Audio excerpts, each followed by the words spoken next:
Arī šī statistika,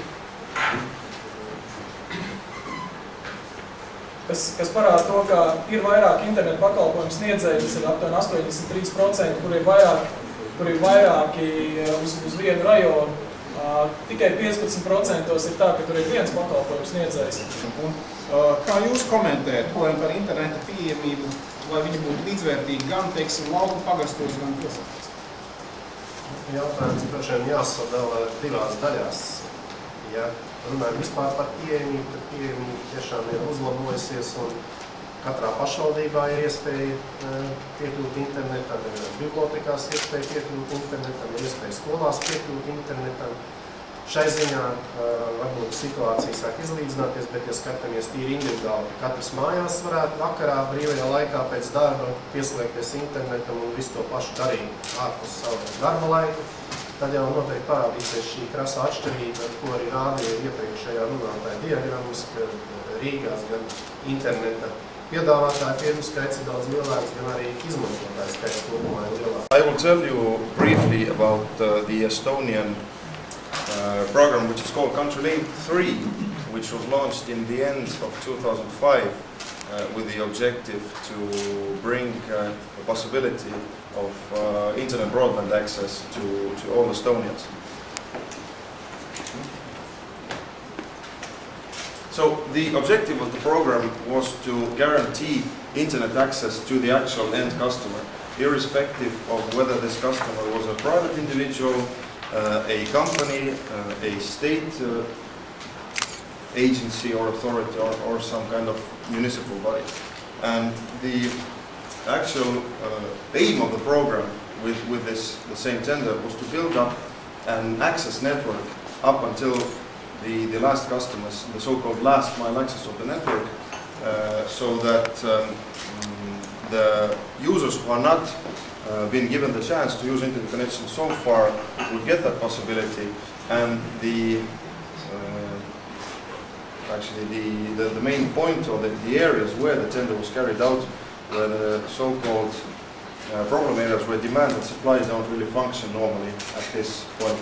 Whether this is because of a reason of less densely populated areas or because there are some technological constraints, but actually to cover the areas where it can be assumed that an operator, usually on a commercial basis, will not be building up a last mile network.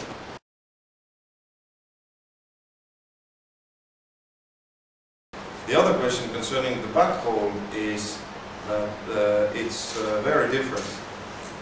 In some cases, operators use their own backhaul. In some cases, they rent backhaul, they build additional backhaul.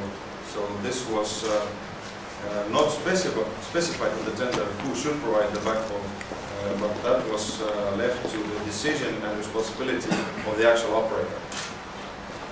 So who does Norby use? Well, we have our own fiber backbone to some extent. In some places we rent some fiber backbone, so that really depends on the location.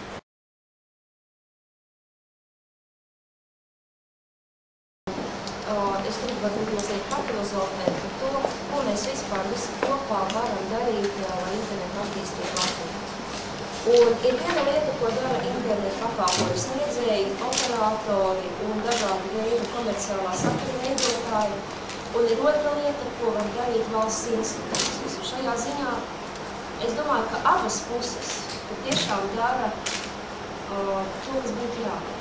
Jautājums bieži vien paceļas, vai mēs darām visu tik labi, kā vajadzētu darīt. Jo arī tie rādītāji, kas pašlaik Latvijā ir, ka tiešām nav nebūtu sliktākie un nekad nevajag skatīties uz to, ka citās valstīs ir vēl arī sliktāk.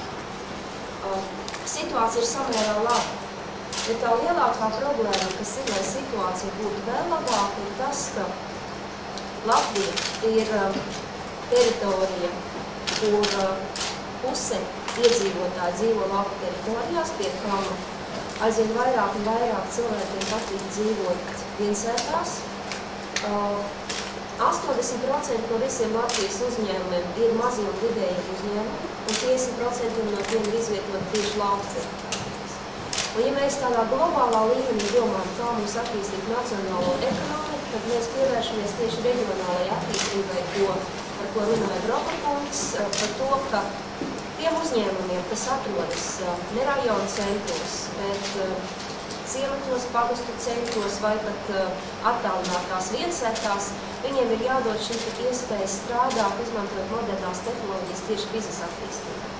Otrs ir tas, ka mums katrā viensētā, protams, vajadzētu nodrošināt to informācijas piekļuvi, kas ir vajadzīga mācībām, izglītībai, un arī kaut kādai uzņēmēji darbībai. Šajā ziņā es domāju, ka tas projekts, ko veids reģionāla attīstības pašvaldību lietu ministrijas, publiskie internetu pieslēguma punkti, tas zināmā mērā ir tas, kas palīdz nodrošināt.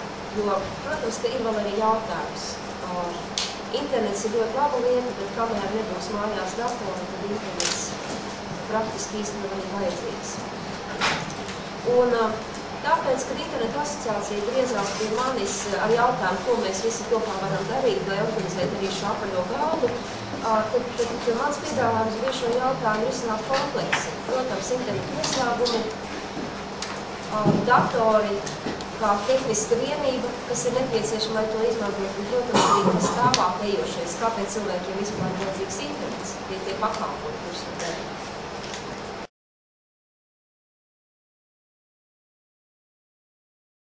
Tās iniciatīvas ir pietiekuši nopietnas, jo šī gada oktobrī beidzot parādīsies pirmie reālie valsts un pašvaldību pilotu pakalpojumi 25 pēc skaita, kas, protams, vēl nav daudz. Visi priekšnoteikumi ir radīti, lai viņi attīstītos praktiski tādā lavīnu veidā, jo ir izveidota infrastruktūra, elektroniskais paraksts vairs nav šķērslis, lai varētu izmantot dažādas valsts un komerc elektroniskos pakalpojumus.